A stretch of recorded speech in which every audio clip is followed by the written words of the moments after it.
Maintenant, le sujet qui nous intéresse beaucoup, c'est le partage des bénéfices et des pertes. Pourquoi? Parce que c'est cette partie-là qui sera l'objet de l'examen final. Dans l'examen final, dans cette partie-là, société en nom collectif et société par action, il y aura deux parties. Une partie question théorique et deux parties, c'est 4 problèmes ou 4 exercices concernant surtout la partie du partage des bénéfices et des pertes.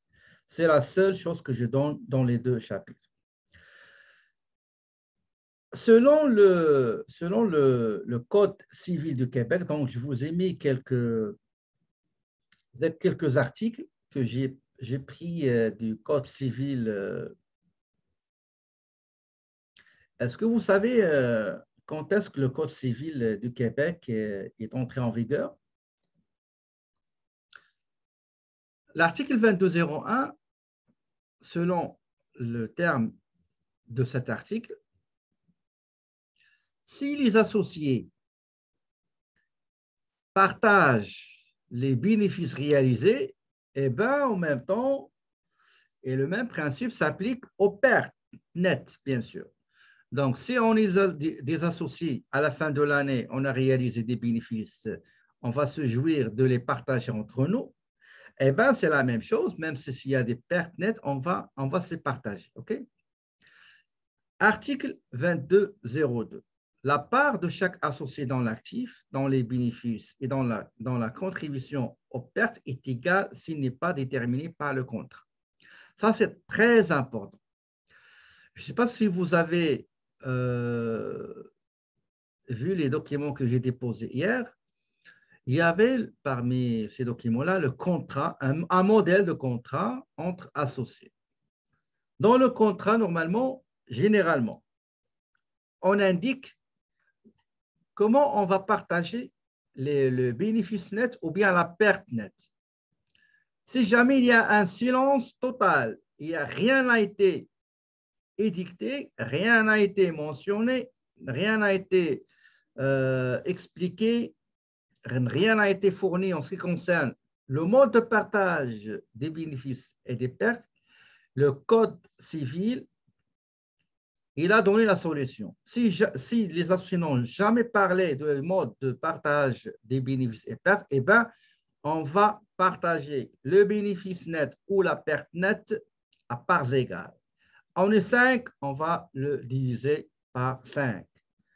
On est 4, on le divise ou on la divise, c'est pertes, par 4. On est 2, on se partage à moitié. D'accord? Selon en vertu des termes de l'article 2202. L'article 2203, la stipulation qui exclut un associé de la participation aux bénéfices de la société est sans effet.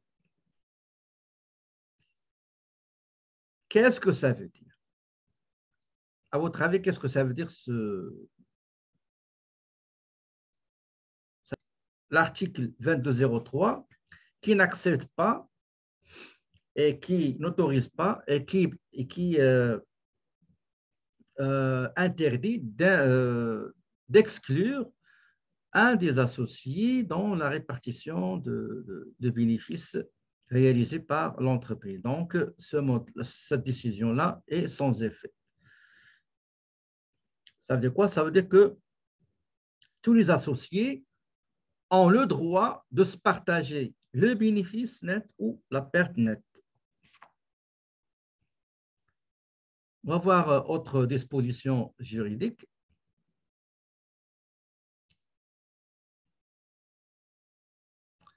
La durée de la société en nom collectif.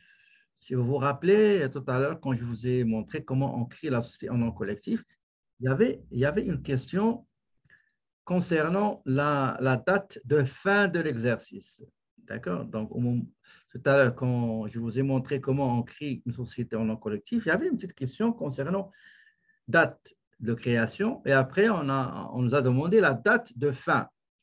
Effectivement, parfois, il y a des sociétés en nom collectif qui se créent uniquement pour une durée déterminée. Je vous donne un exemple. On a un grand chantier de construction.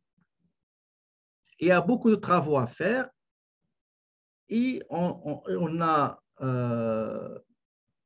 un bureau d'architecte, un bureau de construction, un bureau de contrôle, etc., pour qu'ils puissent, par exemple, soumettre à l'appel d'offres et prendre le contrat ou le chantier, le marché.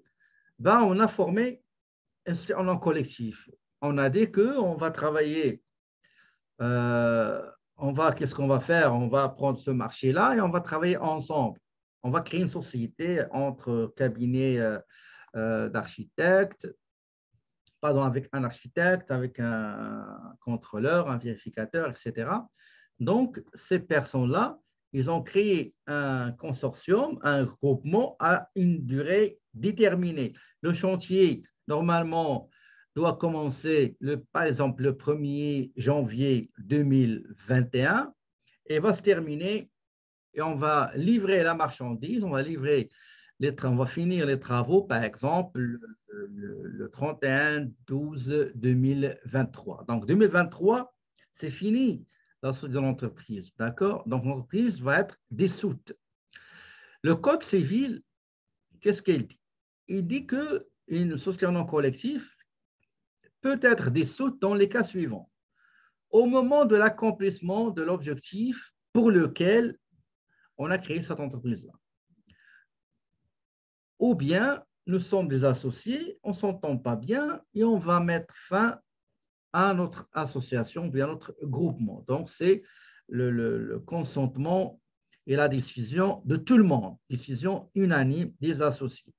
Ou bien, une fois la société ne peut pas honorer ses engagements et ses dettes, donc la seule solution, c'est d'aller faire la faillite. Okay?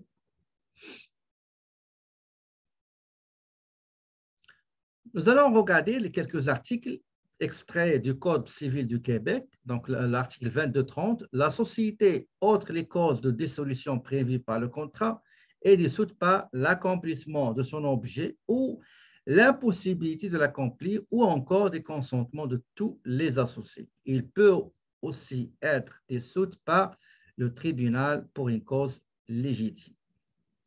OK? On procède alors à la liquidation de la société. Pour liquider une société, toujours, il faut désigner le liquidateur. Normalement, c'est le tribunal qui le désigne.